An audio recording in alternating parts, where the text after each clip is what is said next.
ஆண்டவரும் இரட்சகருமாகிய இயேசு கிறிஸ்துவின் இனிய நாமத்தில் உங்கள் யாவருக்கும் அன்பின் வாழ்த்துக்களை தெரிவித்துக் கொள்கிறேன். அருமையான தேவப்பிள்ளைகளே, நியூ டே நியூ ஹோப், புதிய நாள் புதிய நம்பிக்கை தின தியானத்தின் மூலமாய் இந்த பரிசுத்தமான ஓய்வு நாளில் உங்களை சந்திப்பதில் நான் மிகுந்த மகிழ்ச்சி அடைகிறேன். அல்லேலூயா. இந்த ஓய்வு நாளுக்கென்று கர்த்தர் நமக்கு கொடுக்கிற ஆலோசனை என்ன வெளிப்படுத்தின விசேஷம் 3ஆம் அதிகாரம் 16வது வசனத்தை கூட வாசிக்க கேட்போம். இப்படி நீ குளிருமின்றி அனலுமின்றி வெதுவெதுப்பாய் இருக்கிறபடியினால் உன்னை என் வாயினின்று வாந்தி பண்ணி போடுவேன். அல்லேலூயா. பயங்கரமாக இருக்குல்ல தேவ பிள்ளைகளே. இது லவோதிக்கியா சபைக்கு ஆவியானவர் சொல்லுகிற ஒரு காரியம். இந்த சபை எப்படிப்பட்ட சபையா? குளிருமின்றி அனலுமின்றி வெதுவெதுப்பாய் இருக்கிற ஒரு சபை.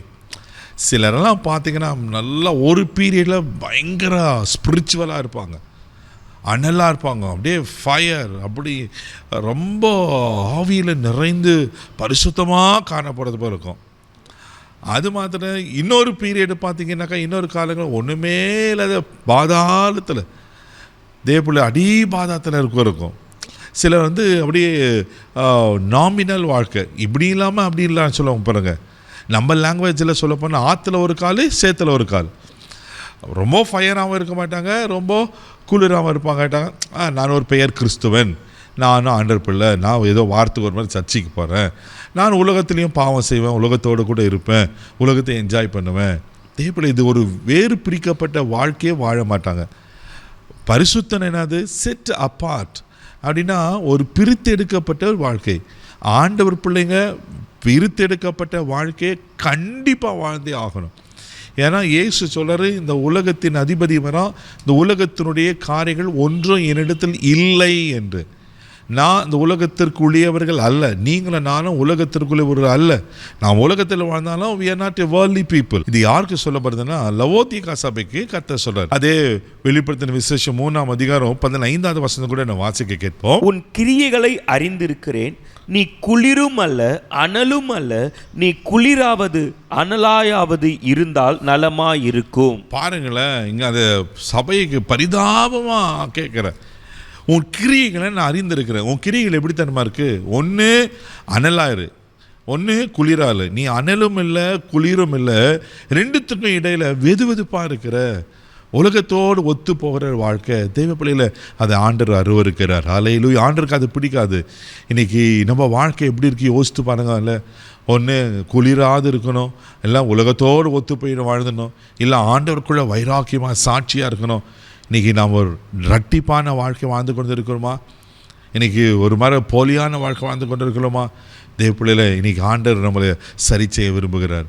அதே வெளிப்படுத்தல் 3ஆம் அதிகாரம் 17ஆம் வசனம் இப்படியா சொல்லப்பட்டிருக்கு, வாசிக்க கேட்போம்.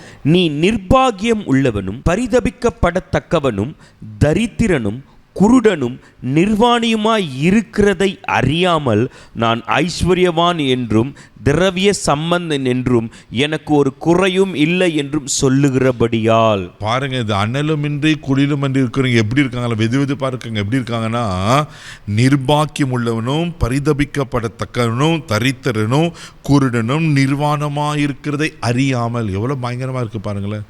ஆவியானவர் இந்த லவோதிக்கியா சபையை அப்படியே புட்டு வைக்கிற மாதிரி சொல்லப்பட்டிருக்கு.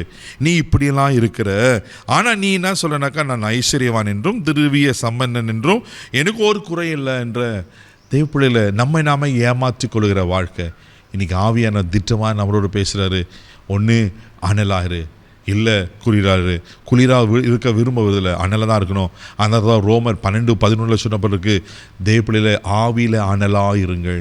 இன்றைக்கி நீங்களே நாம் யோசித்து பார்க்கலாம். இந்த பரிசுத்தமான ஓய்வு நாளில் கர்த்தர் கொடுக்குற ஆலோசனை, நான் உலகத்தோடு ஒத்து போய் உலகத்துக்கும் ஆண்டவருக்கு அப்படி இருக்கிறேன்னா, இல்லை என் வாழ்க்கை வேறு பிரிக்கப்பட்ட வாழ்க்கைன்னு ஆண்டவருக்காக வாழுறோமா? இன்றைக்கி நாம் சரி செய்துக்கிறோம். குளிராக இல்லாமல் அனலாக இருந்து, வெதுவெதுப்பாக இல்லாமல், ஆமேன், அனலாக இருந்து நான் பரிசுத்தமாய் வாழும். கர்த்தர் நமக்கு உதவி செய்வார். கண்களை மூடி நம்ம ஜெபிக்கலாம். தகப்பனே, உமக்கு நன்றி சொல்லி துதிக்கிறோம். சோத்திரப்பா, அன்ற அனலும் இல்லை குளிரும் இல்லை, வெதுவெதுப்பான வாழ்க்கை அப்படி இல்லைப்பா. வாழ்ந்தா ஒரு வாழ்க்கை, அது ஆண்டவருக்காக பரிசுத்தமாக வைராக்கியமாக சாட்சியாக வாழ எங்களுக்கு உதவிச்சு கிருபைக்கு ஒப்பு கொடுக்கிறோம். இந்த நாள் முழுதும் கரம் பிடித்து நடத்தும் தெய்வீக பாதுகாப்பு ஒப்பு கொடுக்கிறோம். இயேசுவின் மூலம் ஜெபம் பிதாவே, ஆமென். அனலாக இருங்க. கர்த்தர் உங்களை ஆசீர்வதிப்பார். God bless you.